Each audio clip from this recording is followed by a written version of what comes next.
understand lead apron Velcro Type. Lead apron is a protective shield of lead, usually a layer of 0.35 mm. It is used during exposure to X-rays or other diagnostic radiations. These are designed to provide efficacious shield against radiation during X-ray process.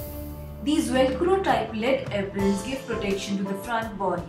Use of lead apron provides very less fatigue and freedom of movement. Lead aprons should be hanged and not to be folded.